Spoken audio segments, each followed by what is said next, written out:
Okay, Sloth Stronaut. I get it. Sloth Stronaut. Sloth Stronaut asks, when I start a project, I have to finish it in one sitting, or at least get to a checkpoint. Yes. Or I basically lose interest in picking it up again. How do you handle interrupted projects and restart? I handle interrupted projects with storage. All my projects are interrupted, almost all. And I really feel you about finishing by the end of a day or getting to some significant checkpoint, because I'm addicted to that endorphin rush of either finishing by the end of the day or finishing at some checkpoint that feels really good. But 95% of my projects are interrupted projects. And so I have gone through several different systems of storage. It started with trays and bins, but my projects quickly outgrew them in their size, and it's led to one other addition. Hold on, I'll be right there. I did cover this a couple weeks ago. Hold on, that's this guy, and we'll do, okay, so this is a dodo skeleton that I found on Thingiverse. The guy was actually inspired by my Dodo TED Talk. And I printed this in March, and I'm gonna mess with it. There's some ideas I have about this, but these giant 16 by 24 inch bags from Uline have been a godsend. They're 8 mil, they're the thickest ones they sell. They're about $1 a piece. They're not super cheap, but they give me flexible, sturdy parts corral. That's what this is for me. And I have a bin covered with various types of Ziploc bags, but the addition of these has allowed me a lot more. Okay, so what I'll do when I'm interrupting a project is I throw everything in here, but I also put in my reference material. I also put in, specialty pieces that were part of that.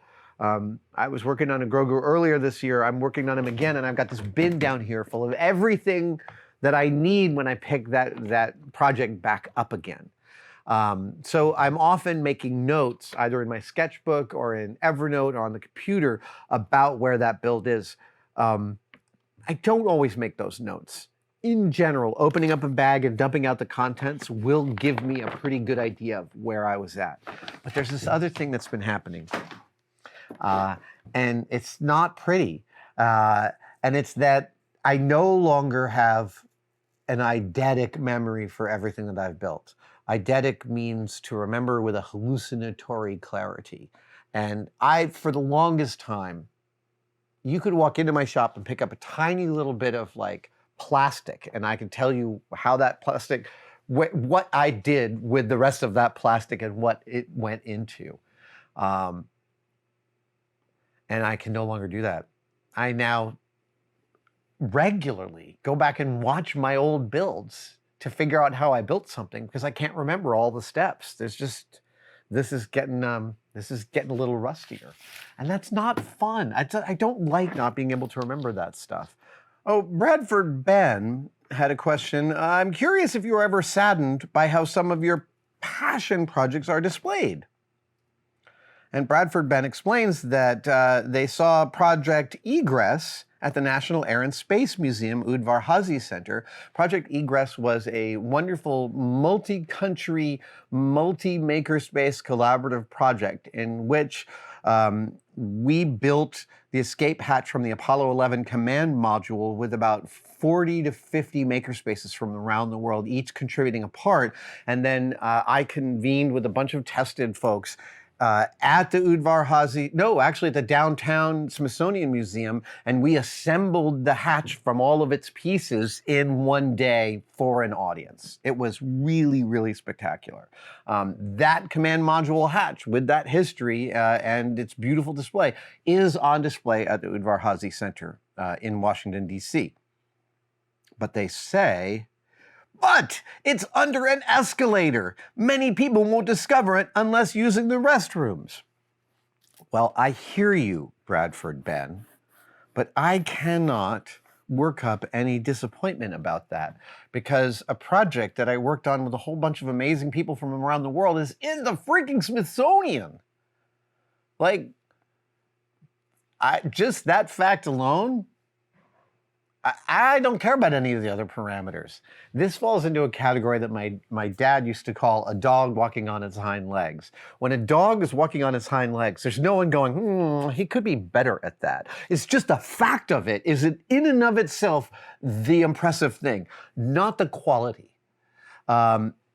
Same goes here. The fact that a piece that I worked on and collaborated with people I love on is in the Smithsonian, the fact of that is way better than any other parameter around that they found a space for it. And by the way, I go and see it every time. It's not that hard to find.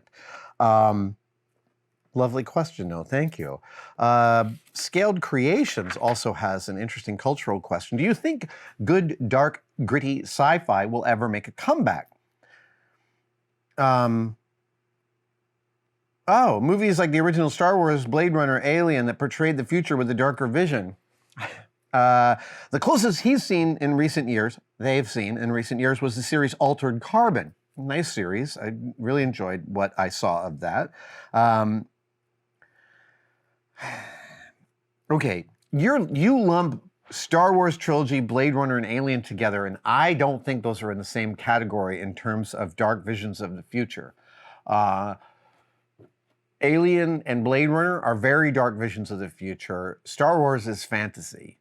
And there's definitely some social commentary going on, but not nearly as dark. In fact, it's come really clear to me over the years that I have loved Blade Runner and Star Wars, and I watch both, not Blade Runner, Alien. I love both Alien and Blade Runner, but Alien is the one I'm referring to here. Alien feels to me absolutely like a response to Star Wars. That Ridley Scott was like, oh, nice bubblegum flick. Oh, I think I'll make a gothic horror flick and show everyone what you can do with sci-fi. Alien feels like it feels like Ridley Scott watching Star Wars and thinking, oh, I think there's some interesting narrative ideas that could be explored that are way off the path that Star Wars chose. And I agree. I think it is chosen some really interesting and dark paths. Look, I think science fiction does this over the years. It goes up and it goes down. I thought Electric State was lovely to look at, and I loved Me the Robots in that. But it felt a bit bubblegummy to me in terms of its content. It felt light. I also really I'm enjoying the new season of Black Mirror, which I think of Black Mirror as absolutely within the science fiction genre. I also have liked all this. I've liked a bunch of all the seasons of Death, Sex, and Robots. Love, Sex, and Robots? Love, Sex, and Robots. Friend of Tested, oh my God, my brain is so useless. Red Shirts. Scalzi, John Scalzi has written many of those Love, Sex, and Robots. Yeah, no, he has. So I think there's always going to end up being a backlash against the giant studio tentpole bubblegummy, right? Like, I still think of Infinity War as Endgame as like bubblegummy but dark enough to still be interesting, and I think of Eternals as bubblegummy to be less to have less of an edge. That's all, just less of an edge. Still beautiful, still like lots of great stuff going on. Thank you guys so much for watching, and I wanted to briefly mention that you could become a Tested member. I know, everybody is competing for you to become a member of their thing. What I want to express to you is that the Tested membership has become such an important part of the Tested family. We get tremendous feedback from the Tested members, and they expand the stories that we can tell and the things that we have access to, and you can become a part of it right now by clicking on the link below. See you in the chat.